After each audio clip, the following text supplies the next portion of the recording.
తెలంగాణ ప్రభుత్వం వాహనదారులకు big shock ఇచ్చింది. వ్యక్తిగత వాహనాల లైఫ్ ట్యాక్స్ పెంచుతూ ఉత్తర్వులు జారీ చేసింది. వాహనదారులు చెల్లించే వ్యక్తిగత లైఫ్ ట్యాక్స్ పెంచడంతో పాటు ఫ్యాన్సీ నెంబర్ల ధరల్ని కూడా పెంచింది. కొత్తగా వ్యక్తిగత ద్విచక్ర వాహనాలు, కార్లను కొనుగోలు చేసేటప్పుడు వాహనదారులు చెల్లించే లైఫ్ ట్యాక్స్ ను రవాణా శాఖ పెంచేసింది. ఖరీదైన వాహనాలపై 1 నుంచి 6% వరకు పెంచింది.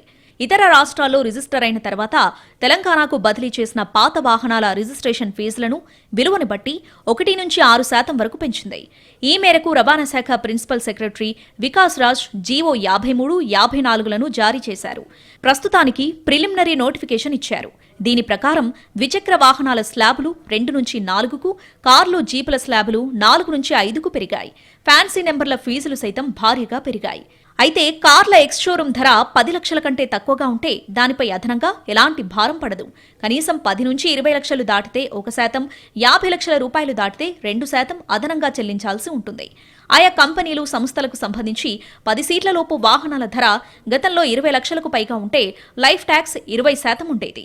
ఇప్పుడు ఆ స్లాబ్ను 2గా మార్చారు. 20 నుంచి 50 లక్షల వాహనాలకు 22%, 50 లక్షలకు దాటితే 25% కట్టాల్సి ఉంటుంది.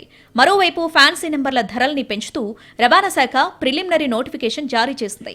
గతంలో 5 స్లాబులుండగా ఇప్పుడు 7కు పెంచింది. గతంలో 9999 నంబర్ కావాలంటే కనీసం 50,000 రూపాయల కంటే ఎక్కువ ధరను కోట్ చేయాల్సి వచ్చేది. ఇప్పుడు 1,50,000 చెల్లించాలి. ఫ్యాన్సీ నెంబర్లకు గతంలో 5 స్లాబులుండేవి. అవి 50,000, 30,000, 20,000, 10,000, 5,000. వాటిని 7కు పెంచారు.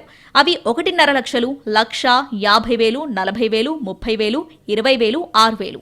వారు కోరుకునే ఫ్యాన్సీ నెంబర్ను బట్టి కనీస ధర ఉంటుంది. మరోవైపు కొనుగోలు చేసే 2 వీలర్ షోరూం ధర 1,00,000 లోపుంటే అదనంగా ఎలాంటి భారం ఉండదు. గతంలో మాదిరే లైఫ్ ట్యాక్స్ చెల్లిస్తే చాలు. ధర 1,00,000 రూపాయలు దాటితే 3%, 2 లక్షలు దాటితే 6% లైఫ్ ట్యాక్స్ చెల్లించాల్సి ఉంటుంది. అంటే షోరూం ధర 1,10,000 ఉంటే ఇప్పటి వరకు 13,200 రూపాయలు లైఫ్ ట్యాక్స్ చెల్లించాల్సి వచ్చేది. తాజా నిర్ణయం ప్రకారం ఇది 16,500 రూపాయలు అవుతుంది. అంటే అదనపు భారం 3,300 రూపాయలు చెల్లించాల్సి వస్తుంది. ఇది వాహన